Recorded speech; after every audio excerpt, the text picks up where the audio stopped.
नमस्कार, मैं हूं आपके साथ पूनम यादव। बिहार विधानसभा चुनाव को लेकर सियासी बाजार सज चुका है। पक्ष विपक्ष के नेता कई तरह की रणनीतियों पर काम करना शुरू कर दिए हैं। इस बार मुकाबला दिलचस्प होने की उम्मीद है, क्योंकि एनडीए बनाम इंडिया गठबंधन की लड़ाई में राहुल गांधी और पीएम मोदी का चेहरा है। दरअसल पीएम नरेंद्र मोदी और सीएम नीतीश कुमार की जोड़ी का मुकाबला कांग्रेस नेता राहुल गांधी और आरजेडी के तेजस्वी यादव से होगा। इस चुनाव को राज्य और राष्ट्रीय राजनीतिक दोनों के लिए महत्वपूर्ण माना जा रहा है। इसी क्रम में 15 मई को राहुल गांधी बिहार दौरे पर पहुंचे थे। राहुल गांधी का ये दौरा बेहद खास रहा और इसकी चर्चा चारों तरफ रही। बता दें कि राहुल गांधी पिछले 5 महीने में बिहार के 4 दौरे कर चुके हैं और लगभग सभी दौरे दलितों को लुभाने के लिए रहा। राहुल गांधी मिशन बिहार में एक खास मिशन पर हैं, वो मिशन दलित है और नजर है आने वाले बिहार विधानसभा चुनाव पर। राहुल गांधी के ताबड़तोड़ बिहार दौरे और उनका बदला बदला अंदाज कांग्रेस के प्लान की ओर इशारा करता हुआ दिख रहा है। तो इसी क्रम में समझते हैं कि बिहार चुनाव को लेकर कांग्रेस का क्या है प्लान। आपको बता दें कि बिहार में इसी साल सितंबर अक्टूबर में विधानसभा चुनाव होने वाला है।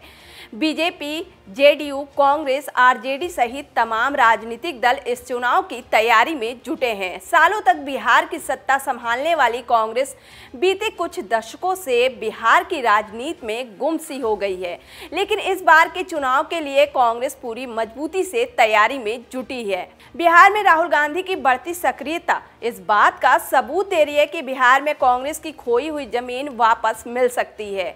बीते 5 महीने में राहुल गांधी बिहार के 4 दौरे कर चुके हैं। बीते गुरुवार को दरभंगा और पटना में राहुल गांधी का कार्यक्रम था, जहां राहुल गांधी का अंदाज ही अलग दिखा। दरभंगा की सड़कों पर पैदल मार्च करते हुए राहुल गांधी नजर आए थे। ठिकाना था दरभंगा का अंबेडकर छात्रावास, यानी दलितों का सरकारी छात्रावास।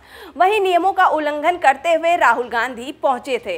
तय कार्यक्रम के मुताबिक राहुल गांधी अंबेडकर छात्रावास में एक जनसभा को संबोधित करना था, लेकिन स्थानीय प्रशासन ने तकनीकी कारणों का हवाला देते हुए उस स्थान की अनुमति नहीं दी और उनके कार्यक्रम को बदल दिया। इस आदेश को न मानते हुए राहुल गांधी गाड़ी से उतर पैदल ही निकल पड़े और सभा स्थल की ओर वहां जाने लगे। वहीं राहुल गांधी के इस दौरे और बिहार में उनके कार्यक्रमों पर नजर दें तो ये साफ पता चलता है कि वो लगातार दलितों को लुभाने की मुहिम में जुटे हुए हैं। साथ ही इस बात का श्रेय लेने में भी कि जाति जनगणना उनके दबाव के कारण ही केंद्र सरकार को घोषित करना पड़ा है।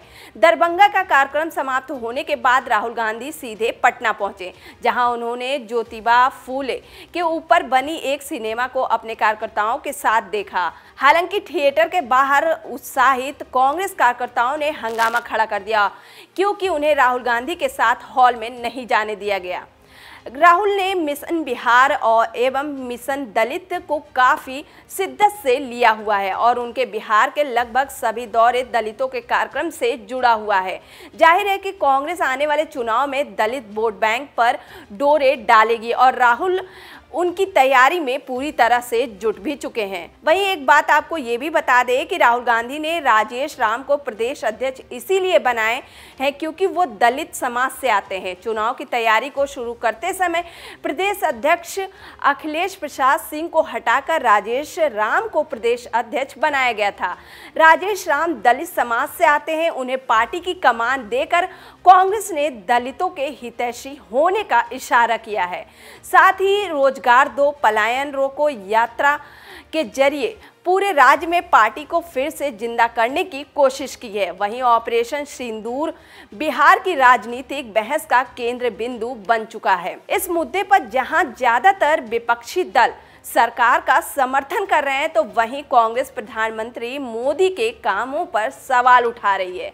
इस वजह से इस मामले पर आगे चर्चा के लिए संसद का विशेष सत्र बुलाने की मांग भी उठ रही है। कांग्रेस की चुनौतियां, कांग्रेस का लक्ष्य पिछले चुनाव की तरह बिहार में करीब 70 सीटों पर चुनाव लड़ना है। हालांकि सीटों के बंटवारे को लेकर आरजेडी के साथ तनाव पैदा हो गया है, क्योंकि आरजेडी कांग्रेस को 50-60 सीटें तक सीमित रखना चाहती है।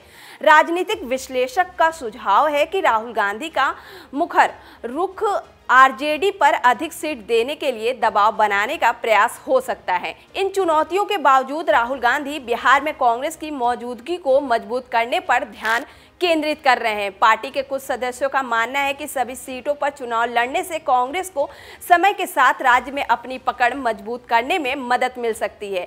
विपक्ष के बीच एनडीए का आत्मविश्वास बिहार में जाति आधारित राजनीति पर अपनी पकड़ के कारण एनडीए आगामी चुनाव में अपनी संभावनाओं को लेकर आश्वस्त है।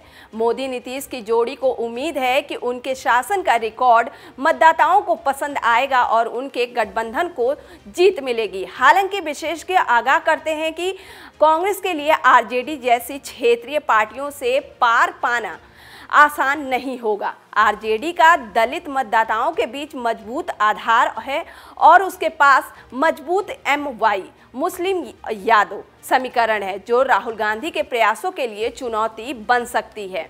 वहीं बिहार विधानसभा चुनाव 2025 को लेकर महागठबंधन में सीट बंटवारे पर सियासी घमासान तेज हो गया है। छोटे दल ज्यादा सीटों की मांग कर रहे हैं, तो जिससे राहुल गांधी और तेजस्वी के बीच बड़ी चुनौती खड़ी हो गई है। अब तक महागठबंधन की कई बैठकें हो चुकी हैं, लेकिन न तो सीट का अंतिम फैसला हुआ है और न ही मुख्यमंत्री चेहरे पर सहमति बनी है। समय जैसे जैसे नजदीक आ रहा है, अंदरूनी मतभेद खुलकर सामने आ रहे हैं, जिससे गठबंधन की एकजुटता पर सवाल भी खड़े हो रहे हैं। फिलहाल के लिए इतना ही। और भी खबरों के लिए देखते रहिए TV24 नेटवर्क।